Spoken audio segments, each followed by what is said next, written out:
and then they can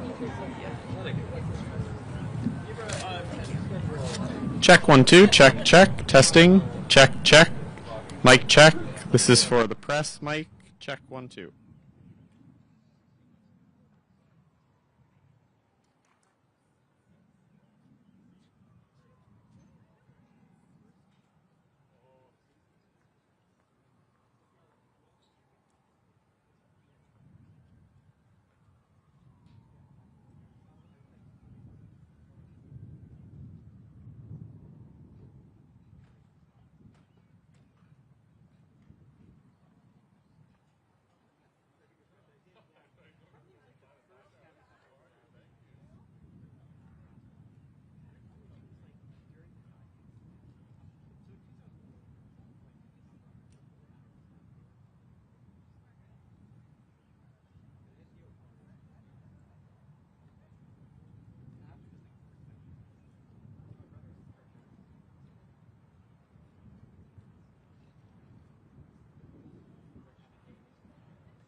challenge every day. Exactly, that's right. Good. So the minister will have some quick remarks just off the top. And then we'll go. Okay, great. Thank you. Good. Looking forward to it. Beautiful day for it. Absolutely. Jess, how long was the meeting? No problem.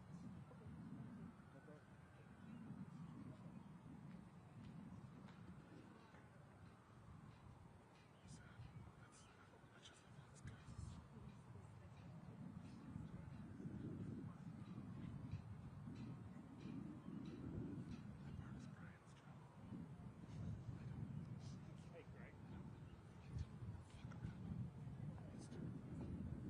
But he's not serious. No, so now here it's fun. Here it's fun. It's always weird when you switch jobs. You gotta fight the temptation to go back, meddle in your old But turf. it's not meddling, it's institutional knowledge. We're collaborating. I know, but I mean it. Like, I always appreciate it when someone who's been in my shoes before shares Yeah, something no, for sure, useful. for sure. Not do your job like this. I have to say, it's a fine line. It can be. Some folks are very good about you can just kind of ask them questions and they'll tell you interesting stuff, where other people Yeah. will engage in the unsolicited phone calls. Like, well, you know. You guys, I wasn't like. No, I think I'd love for you to go. That sounds great. No, I wanted to get a question.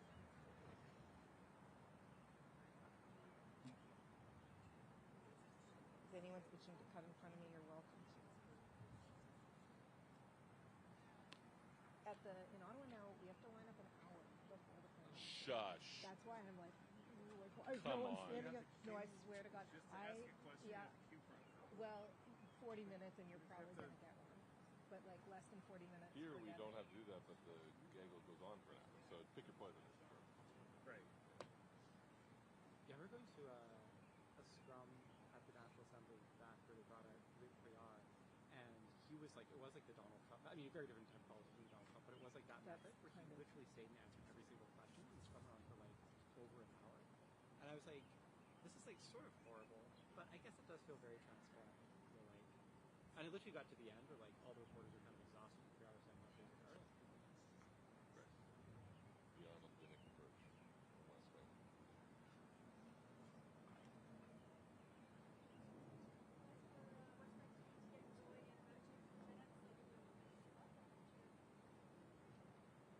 Thank you.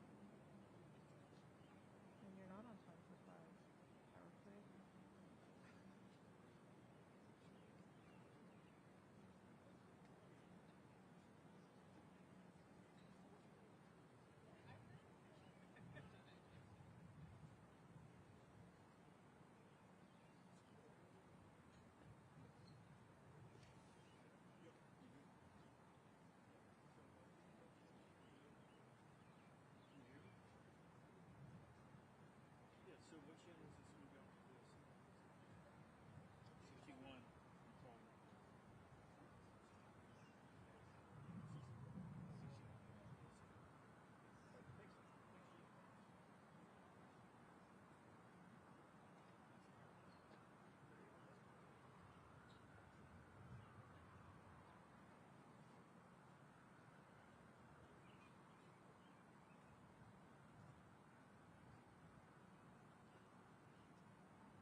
Okay. Honor Arden.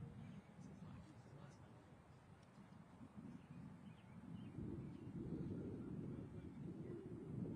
I'm sure you can. Yeah, I'm sure. All right, thank you. We're hearing my daughter's name origin story. That's good. Okay. People should watch Gone in 60 Seconds. Great film.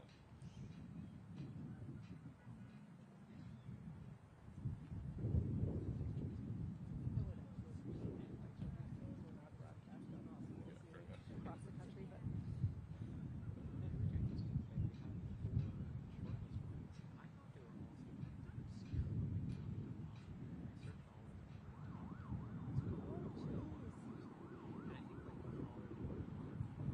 And I think like all of them were Oh, wow. yeah, With good taste. because we were between like Avery, a couple of ones I don't remember, and Miranda, just with picking Miranda, which I thought was the most common. Was like was like outside the top. That's a great name. Thank you. Yeah, I liked it a lot. What's the nickname? Someone's called Ramira. She also goes to a Spanish-speaking daycare, so they call it Virgencita. Oh, that's really cute.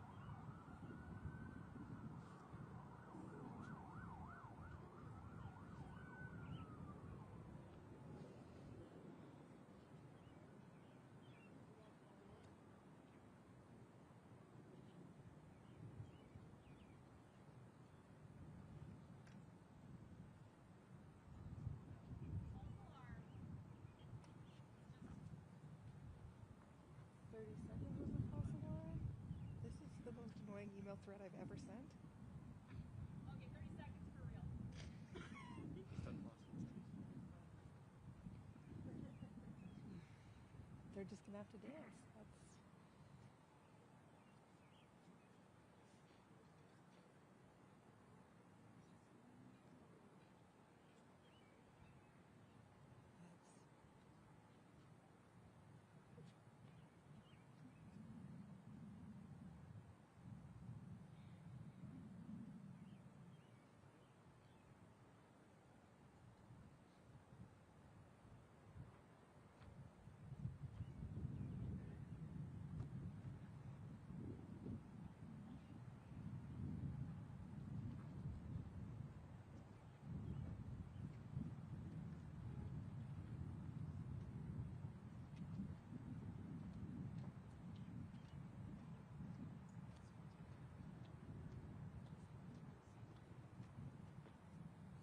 Hello? Hello? Hello.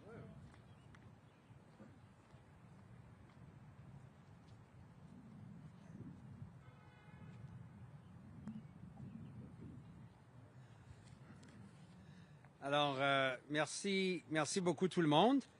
Bon après-midi.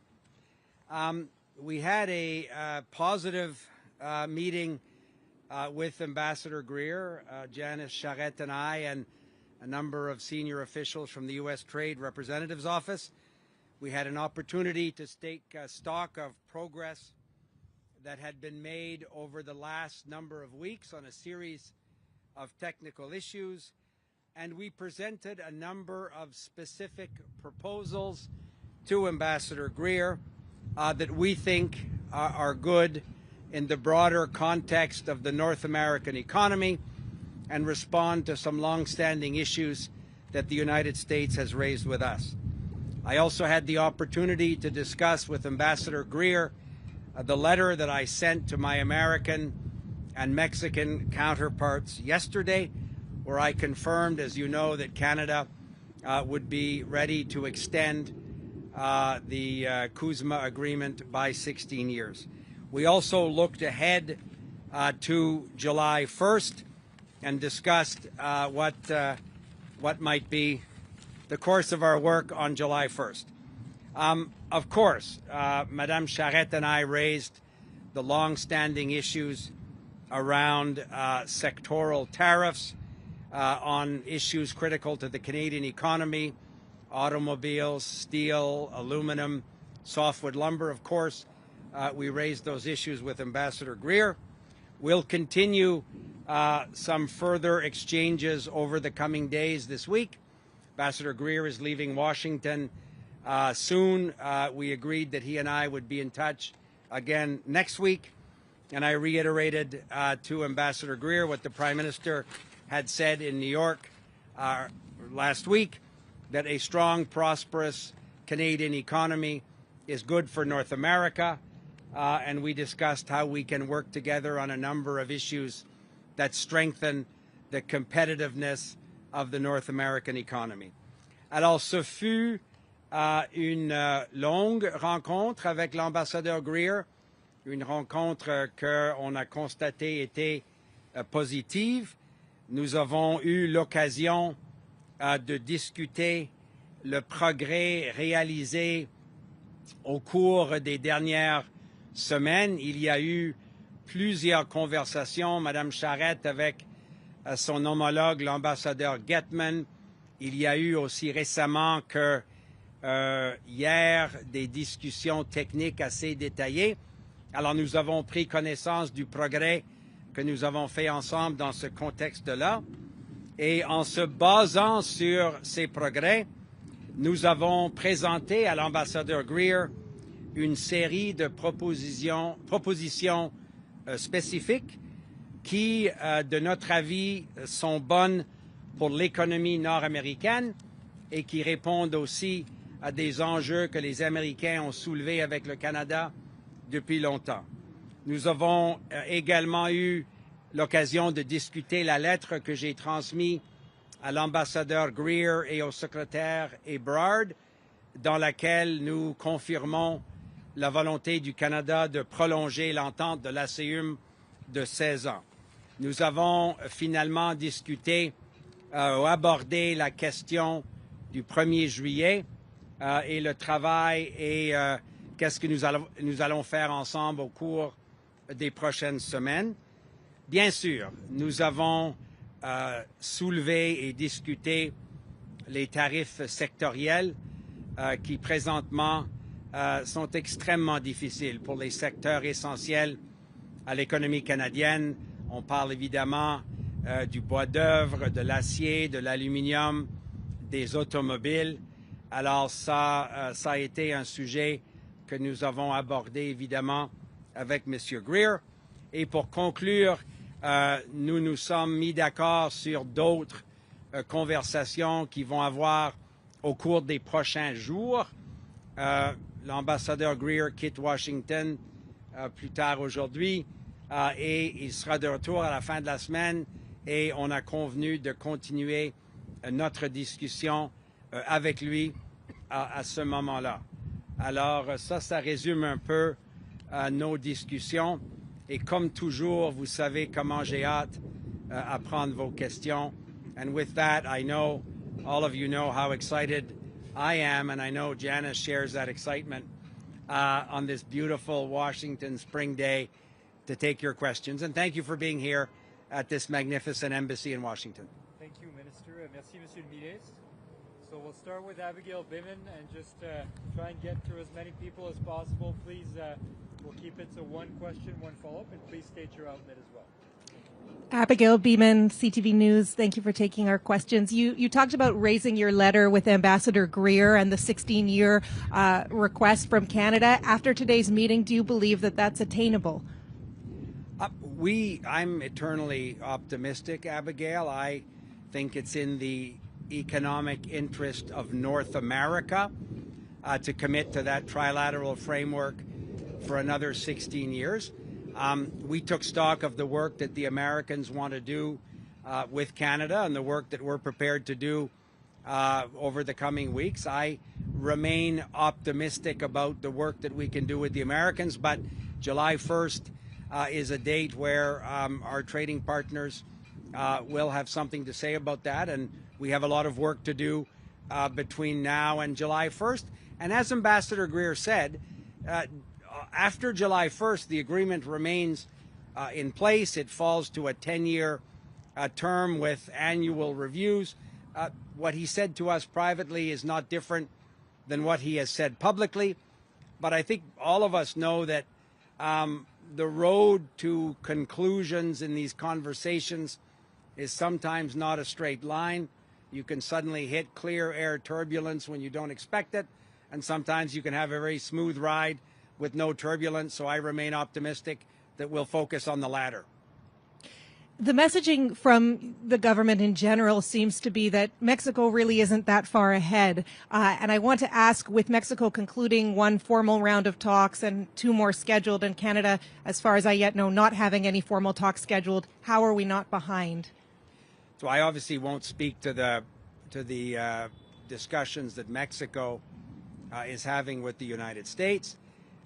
We have said always that there will be bilateral conversations between the United States and Mexico, between Canada and the United States. That's what Madame Charette and I continued today. We are also having bilateral discussions with the Mexicans. I remain optimistic that there will be a conclusion by all 3 parties that the economic interest of North America is served by committing to what Ambassador Greer has previously publicly referred to as the load-bearing walls of their trade relationship with Canada and Mexico. Janice, do you want to add something to that? Just, Minister, thank you. I think that one of the things we talked again with Ambassador Greer and his team again today is just how successful the USMCA agreement has been for all 3 of our countries. That we've seen the impact for farmers, for workers, for industries in Canada, the United States, and Mexico.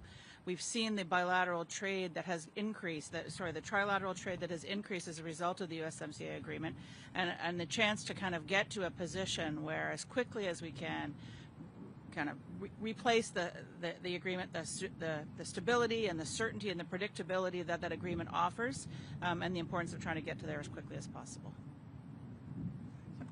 Josh Wingrove with Bloomberg. Thank you for taking the time, both of you, to do this. I wanted to ask, as these talks continue, the administration, as you know, is preparing potential Section 301 tariffs that might replace or increase the existing Section 122 tariffs that went in after the Supreme Court ruling. There's also been some discussion in Canada about whether Canada might brace for being impacted by Section 338 tariffs, retaliating on booze specifically. I wanted to know whether that came up in the meeting, and more specifically, if the U.S. does impose new tariffs, either 301, 338, or both, will Canada respond with tariffs, or will it defer that pending these talks? So, Josh, thanks for the question. The last part of it was hypothetical. So you've been around a long time, so have I. We're not going to answer hypothetical questions about a potential response to a measure that we haven't seen. But the first part of your question obviously is something that we have been preparing for. It's not a surprise that the United States initiated these investigations. We have made submissions to the United States that we think are very significant in addressing the concerns that the United States has raised for a number of months, or a number of conversations that we've had with the Americans. I would say that the conversation today helped the Americans understand our shared commitment to issues like, to use one obvious example, the question around forced labor and the fight against forced labor. It won't surprise you that we share the concern of the Americans and other economic partners that we need to do everything we can together to face this challenge. Did you discuss also trade with China and the Canadian move to allow a limited number of Chinese vehicles into its market? Thank you. So, like the hypothetical answer, Josh, you'll hear me say, and for your colleagues in line, we don't discuss publicly the content of private conversations or private discussions. The best way to get a deal that's in the interest of Canadian workers and Canadian businesses and the Canadian economy is to build up a level of confidence and trust with people like Ambassador Greer. And one of the things that in our first meeting many months ago we agreed is that we wouldn't discuss those things publicly. So that won't surprise you either, Josh. Thank you.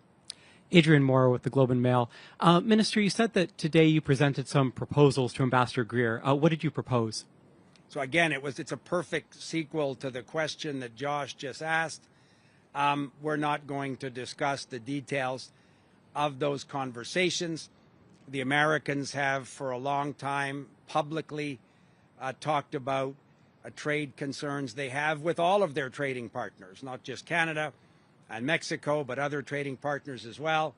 And we arrived at the conversation today in Mr. Greer's office with, it's a continuation of work that's been done over many months.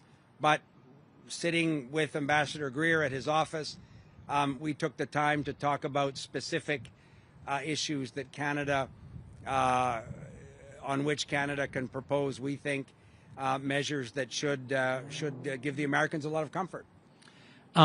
President Trump essentially froze talks with Canada in October. Now that you're talking to Greer and you're making concrete proposals and putting that on the table, are talks now unfrozen? And in that vein, how soon are we going to start having these more sort of formal USMCA discussions, as the Americans are having with the Mexicans? How soon until Canada either joins that table or has its own separate table with the Americans doing the same thing? So the first part of your second question was, are the talks unfrozen? The answer is yes. They've been unfrozen for a number of months. When I was here in March and had a face-to-face meeting with Ambassador Greer, I think I said at that time that we should consider that the pause of October is behind us. But there are also, I spent over an hour on Memorial Day Monday in a video meeting with Janice and Ambassador Greer and Ambassador Getman early on a holiday Monday. He was available 8 days ago to go in to a detailed conversation. Today was a continuation of that conversation last week.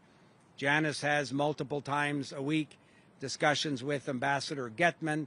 And as I said yesterday, there were technical experts on specific issues that had fairly detailed meetings here in Washington. So I consider them unfrozen. To your question about a formal technical table around a CUSMA review, we're doing a lot of that work now. The Americans have decided to publicly say that they're doing that work with the Mexicans. That doesn't surprise us in the sense that we always knew there would be these bilateral conversations. We had some with the Americans today. We had some a couple of weeks ago with the Mexicans. That's a continuation of an ongoing process. Hi, David Lauder with Reuters News Service based here in Washington. Minister LeBlanc, thank you for taking our questions.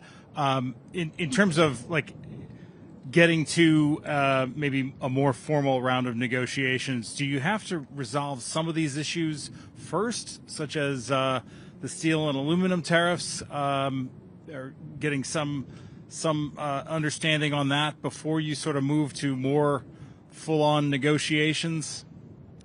So, as I said in the opening comments, and maybe Janice, you wanted to add something, obviously we raised the sectoral tariffs, the steel, aluminum, softwood lumber, automobile tariffs in our conversation with Ambassador Greer, as we do all the time. But part of the CUSMA review process that's contemplated in the treaty itself requires us to take stock of elements that we would like to discuss on the July 1st review conversation. It follows up a letter that I sent to my Mexican counterpart and to Ambassador Greer yesterday. And we're prepared, and I've said this to Ambassador Greer, I've said it to Secretary Lutnick, with whom I also have an active ongoing conversation, that we are always looking at ways that we can reduce some of these trade concerns that the United States raise, the same way we want them to be reliable partners in that discussion with Canadian concerns as well. Okay, and in the Mexican discussions that the U.S. had last week in Mexico City, one of the things that came out is a U.S. demand for automotive rules of origin to have half of the content of North American vehicles that qualify come from the U.S. And there's no apparent provision discussed for Canada at those talks. Do you expect to have to be included in that you'll have half maybe coming from Canada would be okay as well?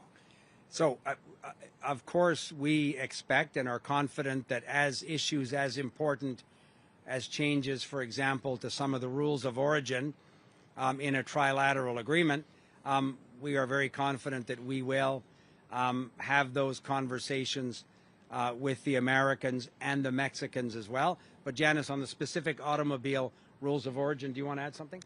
Yeah, thanks, Minister. I don't think it's really up to us at this point to comment on the conversations that are going on between the Mexican delegation and the USTR representatives.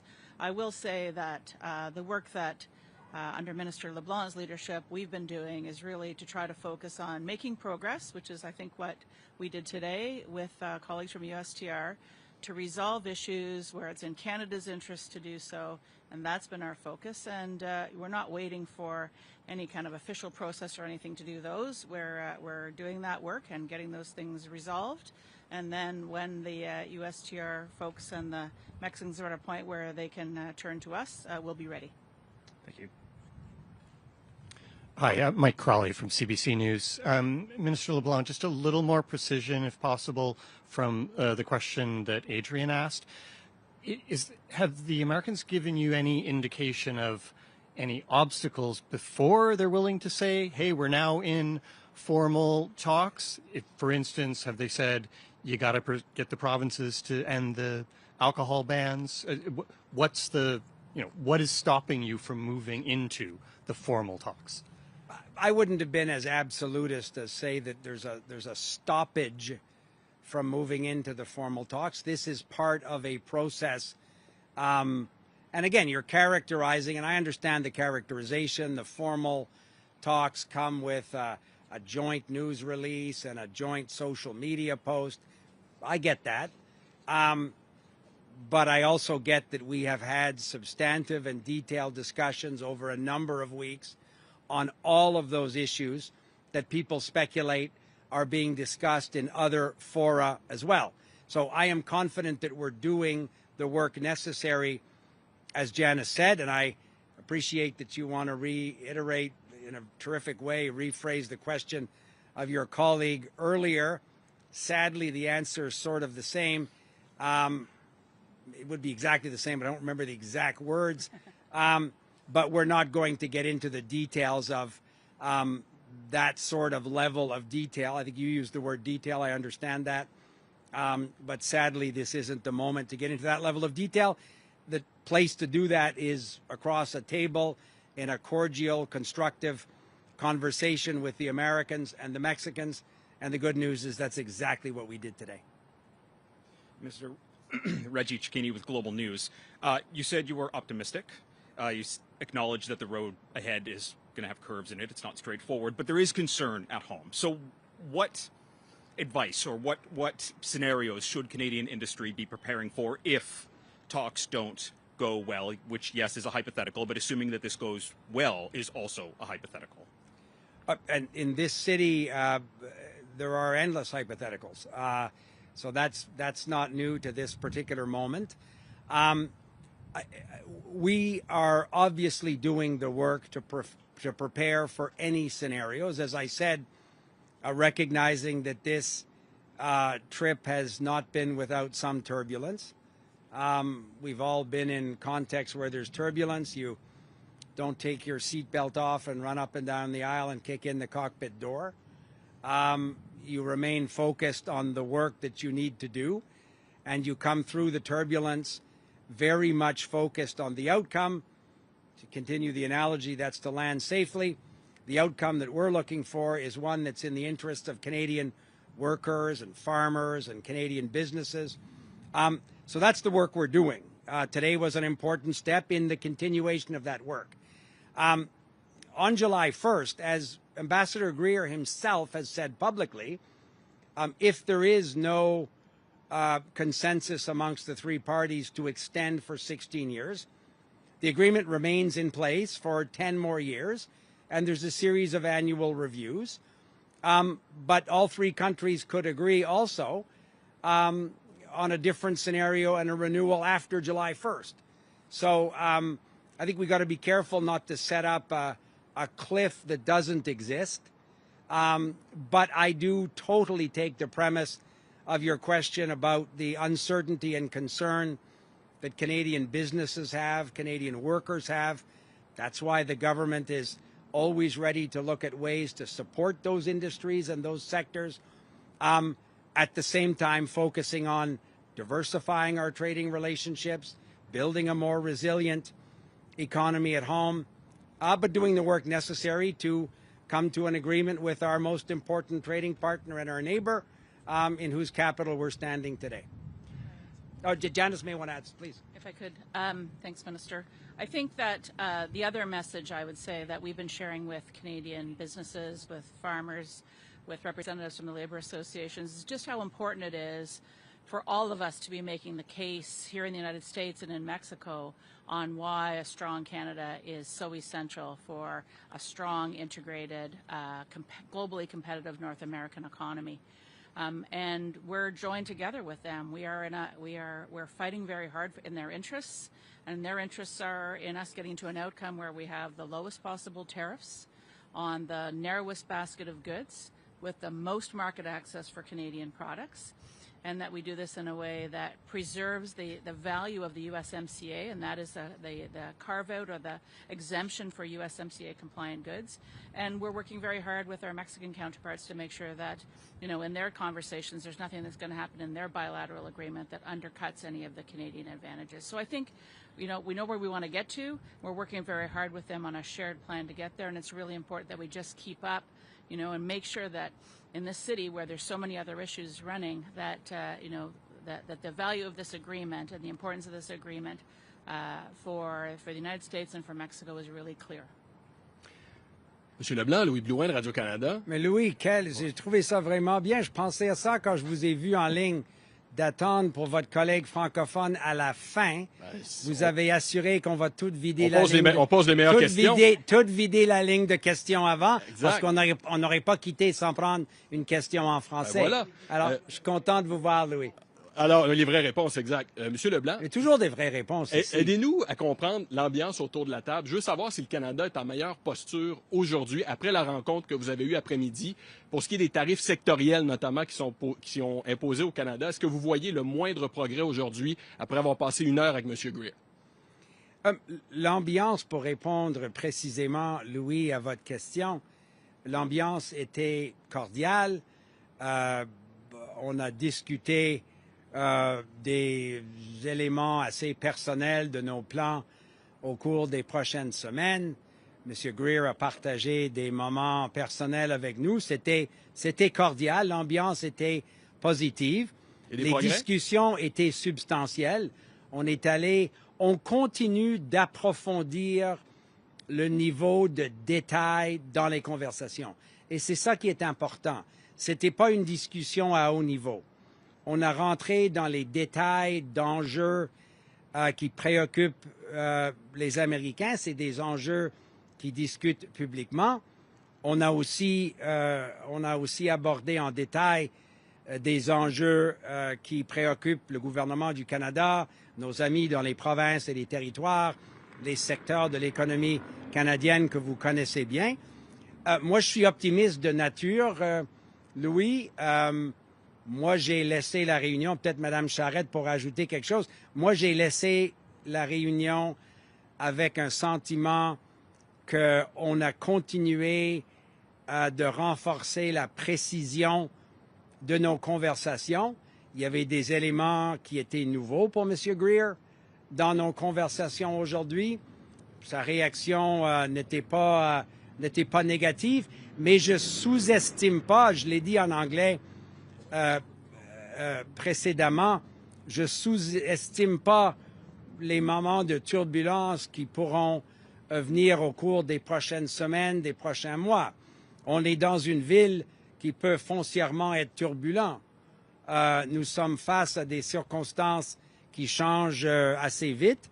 Bonne nouvelle, on n'est pas paniqué par la turbulence. On ne va pas enlever notre ceinture, aller se promener dans l'allée, défoncer la porte du poste de pilotage, commencer à pousser les boutons devant les pilotes. On va demeurer concentré sur ce qui est important pour les travailleurs et l'économie canadienne. C'est ça que les Canadiennes et les Canadiens s'attendent de nous. comment vous pouvez négocier sereinement si vous savez que vous allez peut-être avoir une autre vague de tarifs cet été, travaux forcés, etc. Qu'est-ce que ça vaut les pourparlers qu'on a aujourd'hui quand vous savez qu'il y a peut-être une autre vague de tarifs qui s'en vient? Parce que c'est peut-être un lien avec la réponse que je viens de donner. Louis, ça fera partie de la turbulence de ce voyage ici. Ça ne